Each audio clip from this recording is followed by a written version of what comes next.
Millions of Cats, written and illustrated by Wanda.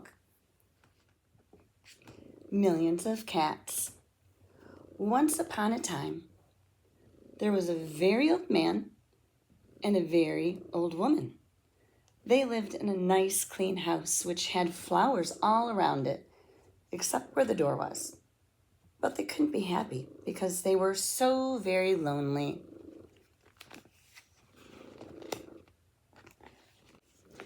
"If we only had a cat," sighed the very old woman. "A cat?" asked the very old man. "Yes, a sweet little fluffy cat," said the very old woman. "I will get you a cat, my dear," said the very old man.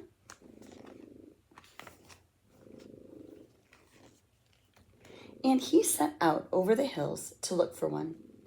He climbed over the sunny hills. He trudged through the cool valley side. He walked a long, long time, and at last he came to a hill, which was quite covered with cats. Cats here, cats there, cats and kittens everywhere. Hundreds of cats, thousands of cats, millions and billions and trillions of cats.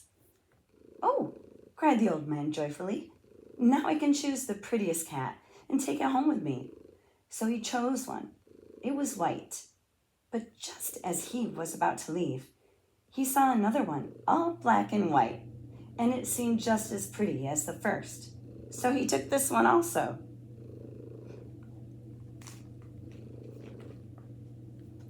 But then he saw a fuzzy gray kitten way over here, which was every bit as pretty as the others. So he took it too. And now he saw one way down in a corner, which he thought too lovely to leave. So he took this too.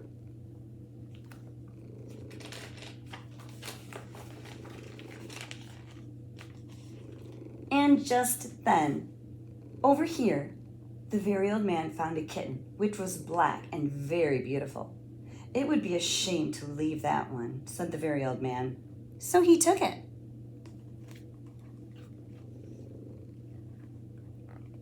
And now, over there, he saw a cat which had brown and yellow stripes, like a baby tiger.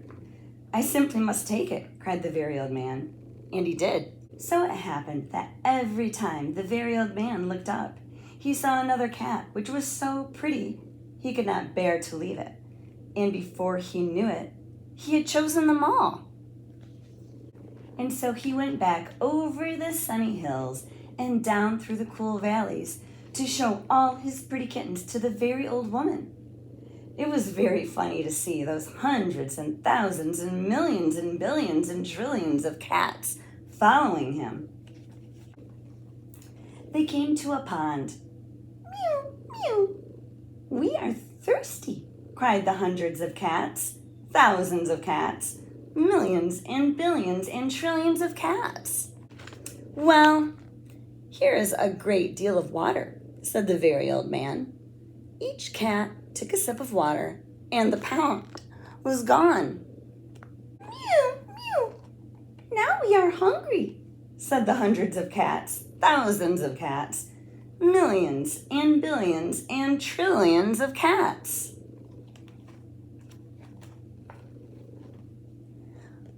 "There is much grass on the hills," said the very old man. Each cat ate a mouthful of grass, and not a blade was left. Pretty soon, the very old woman saw them coming. "My dear," she cried, "what are you doing? I asked for one little cat, and what do I see? Cats here, cats there, cats and kittens everywhere, hundreds of cats, thousands of cats, millions and billions and trillions of cats."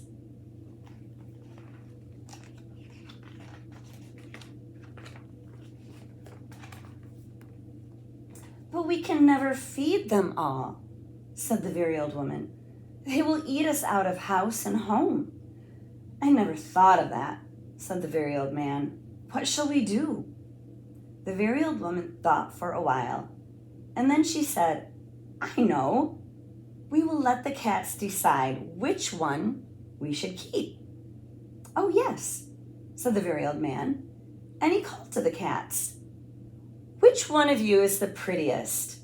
"I am. I am. No, I am. No, I am the prettiest. I am.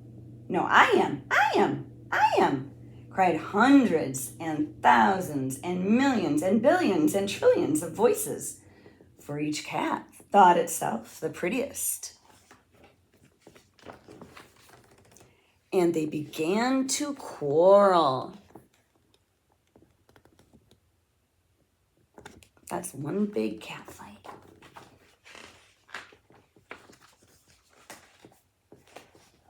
They bit and scratched and clawed each other and made such a great noise that the very old man and the very old woman ran into the house as fast as they could. They did not like such a quarreling, but after a while the noise stopped, and the very old man and the very old woman peeped out of the window to see what had happened. They could not see a single cat. "I think they must have eaten each other all up," said the very old woman. "It's too bad." "But look," said the very old man, and he pointed to a bunch of high grass. In it sat one little frightened kitten. They went out and picked it up. It was thin and scraggly.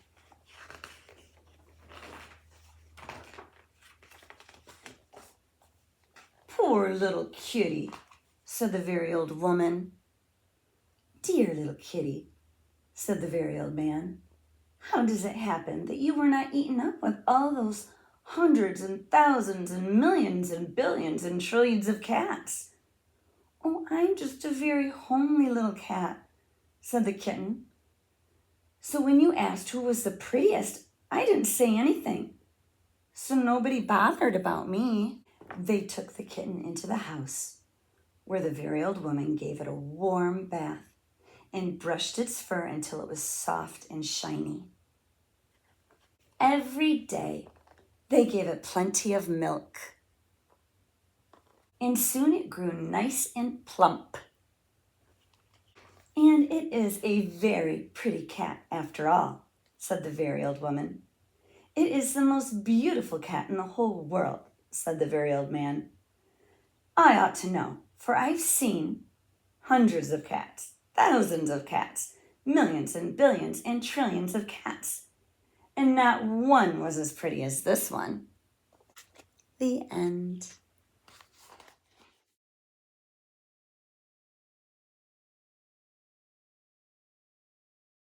I've never chosen to read or purchase Millions of Cats before, though I have seen it and I knew that it was a very old book.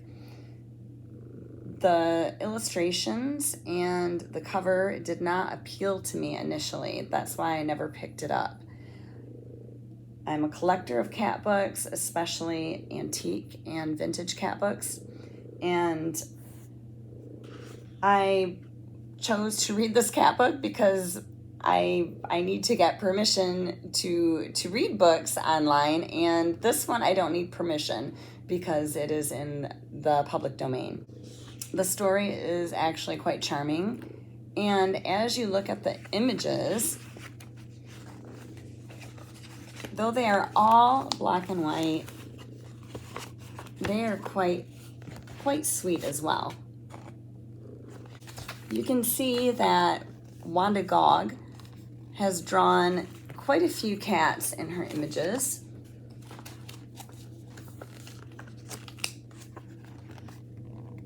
She didn't leave out detail in drawing her hundreds and thousands and millions and billions and trillions of cats. The old man is pretty cute, going to look for the one cat for his very old wife and coming home with millions over the hills and dales, holding them in his arms with the cat tails wagging. It actually ended up being quite a sweet read.